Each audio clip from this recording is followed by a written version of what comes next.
नमस्कार, ये आकाशवाणी चंडीगढ़ है। अब आप रतिका से प्रादेशिक समाचार सुनिए।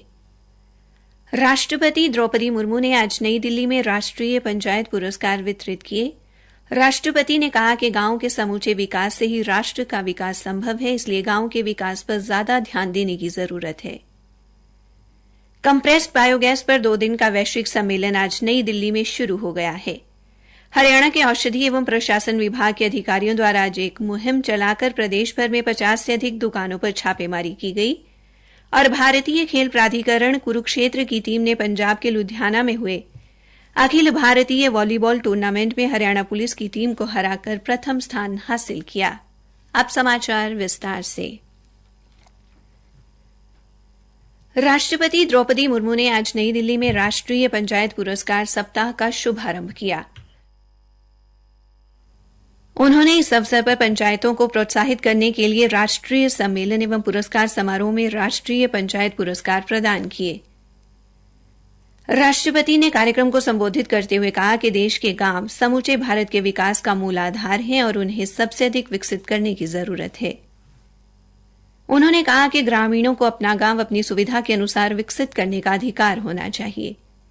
श्रीमती मुर्मू ने महिलाओं के प्रयासों की सराहना करते हुए कहा कि उनकी भागीदारी से ही समाज का सर्वांगीण विकास संभव है। उन्होंने जोर देकर कहा कि गांव में शांति और सद्भाव बनाए रखने पर ध्यान दिया जाना चाहिए। उल्लेखनीय है कि पंचायती राज मंत्रालय 24 अप्रैल को राष्ट्रीय पंचायती राज दिवस के उपलक्ष्य में आजादी का अमृत महोत्सव के दूसरे चरण के हिस्से के रूप में आज से 21 अप्रैल तक राष्ट्रीय पंचायत पुरस्कार सप्ताह मना रहा है। मंत्रालय इस अवसर को यादगार बनाने के लिए पंचायतों के संकल्प की सिद्धि का उत्सव विषय पर कई सम्मेलन आयोजित कर रहा है। हमारे संवाददाता ने खबर दी है कि इस कार्यक्रम में देश भर से 1500 से अधिक प्रतिनिधियों ने हिस्सा लिया। इस अवसर पर केंद्रीय ग्रामीण विकास एवं पंचायती राज मंत्री गिरिराज सिंह, केंद्रीय पंचायती राज राज्य मंत्री कपिल मोरेश्वर पाटिल तथा केंद्रीय ग्रामीण विकास राज्य मंत्री फग्गन सिंह कुलस्ते भी उपस्थित थे। कंप्रेस्ड बायोगैस पर 2 दिन का वैश्विक सम्मेलन आज से नई दिल्ली में शुरू हो गया है। इस सम्मेलन का विषय मजबूत कंप्रेस्ड बायोगैस के विकास के लिए प्रगतिशील नीतिगत ढांचे की जरूरत रखा गया है। सम्मेलन का उद्देश्य कंप्रेस्ड बायोगैस उद्योग के विकास के लिए केंद्र सरकार द्वारा किए गए उपायों के बारे में उद्योग को अवगत कराना तथा उन क्षेत्रों की पहचान करना है जहां नीतिगत संशोधन करने की जरूरत है। मंत्रालय ने कहा है कि राष्ट्र वर्ष 2070 तक कार्बन मुक्त भारत का लक्ष्य हासिल करने के लिए वचनबद्ध है और सरकार ने कार्बन उत्सर्जन कम करने के लिए कई कदम उठाए हैं। मंत्रालय ने यह भी कहा कि कार्बन उत्सर्जन कम करने में कंप्रेस्ड बायोगैस की अहम भूमिका है और इसे किफायती परिवहन योजना के एक विकल्प के रूप में बढ़ावा दिया जा रहा है। हरियाणा के गृह मंत्री अनिल विज ने कहा है कि राज्य में सुचारू यातायात सुनिश्चित करने के लिए ट्रैफिक पुलिस द्वारा विशेष अभियान चलाया जा रहा है ताकि यातायात नियमों की उल्लंघना को रोका जा सके। इसी कड़ी में प्रदेश में 7 से 14 अप्रैल तक विशेष अभियान चलाकर यातायात नियमों की उल्लंघना करने पर कुल 5867 चालान किए गए हैं, जिसमें लेन ड्राइविंग के 2803 और गलत साइड ड्राइविंग के 3064 चालान शामिल हैं। श्री विज ने प्रदेशवासियों से अपील करते हुए कहा कि ट्रैफिक नियमों के उल्लंघन से व्यक्ति न सिर्फ अपने जीवन को खतरे में डालता है अपितु दूसरे नागरिकों की जान को भी खतरा रहता है। उन्होंने कहा कि यातायात नियमों के उल्लंघन से सड़क दुर्घटना होने की संभावनाएं बढ़ जाती हैं और ट्रैफिक जाम होने से अन्य दिक्कतें पैदा होती हैं। इसलिए सभी नागरिकों को ट्रैफिक नियमों का पालन कर सभ्य समाज की स्थापना में अपना योगदान देना चाहिए।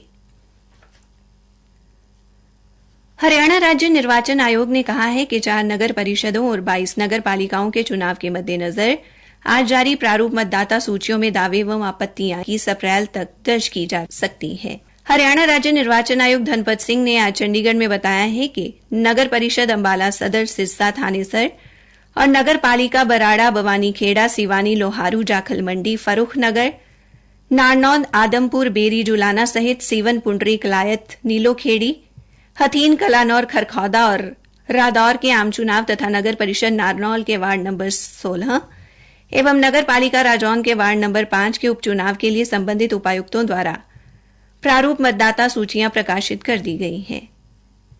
उन्होंने बताया कि प्रारूप मतदाता सूची संबंधित नगर निकायों तथा पुनरीक्षण अधिकारी के कार्यालय नगर निकाय के क्षेत्र में स्थापित किए जाने वाले मतदाता सूचना और संग्रह केंद्र तथा जिला प्रशासन की वेबसाइट पर उपलब्ध रहेंगी।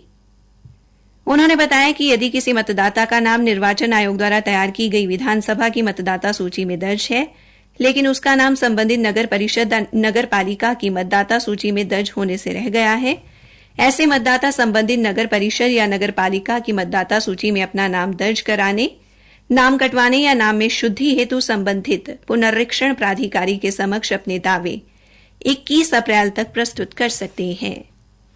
प्रादेशिक समाचार आकाशवाणी चंडीगढ़ से प्रसारित किए जा रहे हैं। हरियाणा के औषधि एवं प्रशासन विभाग के अधिकारियों द्वारा आज एक मुहिम चलाकर प्रदेश भर में 50 से अधिक दुकानों पर छापेमारी की गई। उन्होंने बताया कि लगातार शिकायतें मिल रही थी कि दवा बेचने वाले दुकानदार रात को दुकान बंद करते समय मेन स्विच बंद कर देते हैं, जिससे वहां पर ठंडे तापमान में भंडारण हेतु रखे रेफ्रिजरेटर भी बंद हो जाते हैं और ऐसा करने से ठंडे तापमान में रखी जाने वाली दवाओं की गुणवत्ता पर प्रतिकूल असर पड़ता है। श्री विज ने कहा कि यदि ऐसी दवाएं 72 घंटे तक निर्धारित तापमान से अधिक तापमान पर रखी जाएं तो इनकी रोग प्रतिरोधक क्षमता समाप्त हो जाती है। उन्होंने बताया कि इस मुहिम के अंतर्गत अब तक फरीदाबाद में 12, झज्जर में 5, गुरुग्राम में 11, करनाल में 10, कुरुक्षेत्र में 10, सोनीपत में 1, पानीपत में 1 एवं अंबाला में 11 दुकानों पर छापेमारी की गई है।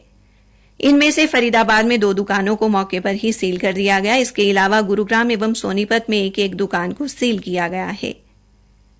श्री विज ने दुकानदारों को चेतावनी देते हुए कहा कि वो ठंडे तापमान वाली दवाओं का भंडारण उचित तरीके से रेफ्रिजरेटर में ही करें, अन्यथा उल्लंघना करने वाले दुकानदारों के खिलाफ कड़ी से कड़ी कार्रवाई की जाएगी। भारतीय खेल प्राधिकरण कुरुक्षेत्र की टीम ने अखिल भारतीय वॉलीबॉल टूर्नामेंट में हरियाणा पुलिस की टीम को हराकर प्रथम स्थान हासिल किया है। जीत के बाद आज कुरुक्षेत्र पहुंचने पर टीम का जोरदार स्वागत किया गया और सम्मान समारोह में टीम के प्रशिक्षक राहुल सांगवान को बधाई और शुभकामनाएं दी गई। इस टीम को आयोजकों की तरफ से 1 लाख रुपए की नकद राशि भी दी गई। काबिल-ए-गौर है कि लुधियाना में हुई अखिल भारतीय वॉलीबॉल प्रतियोगिता में देश की सर्वश्रेष्ठ 8 टीमों को आमंत्रित किया गया था। भारत तिब्बत सीमा पुलिस के पंचकुला के भानु स्थित प्राथमिक प्रशिक्षण केंद्र में महिला एवं पुरुष कमांडो प्रशिक्षणार्थियों को विषम परिस्थितियों से निपटने के लिए विशेष प्रशिक्षण दिया जा रहा है।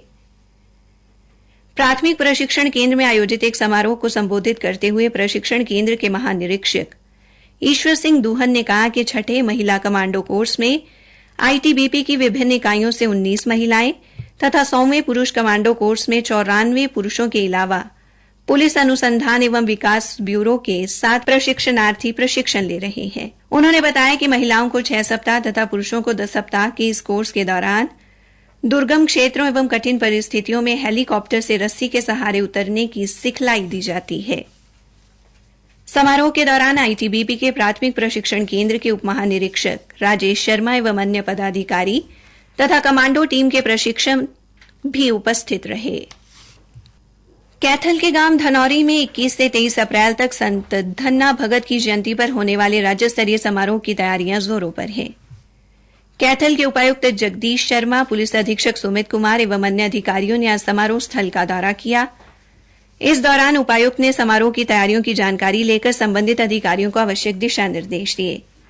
उन्होंने बताया कि 23 अप्रैल को उपराष्ट्रपति जगदीप धनखड़ इस समारोह में मुख्य अतिथि के तौर पर शिरकत करेंगे, जबकि मुख्यमंत्री मनोहर लाल समारोह की अध्यक्षता करेंगे।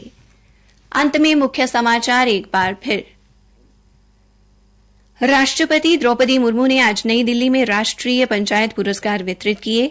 राष्ट्रपति ने कहा कि गांव के समूचे विकास से ही राष्ट्र का विकास संभव है। हरियाणा के औषधि एवं प्रशासन विभाग के अधिकारियों द्वारा आज एक मुहिम चलाकर प्रदेश भर में 50 से अधिक दुकानों पर छापेमारी की गई। इसी के साथ ये समाचार बुलेटिन समाप्त हुआ।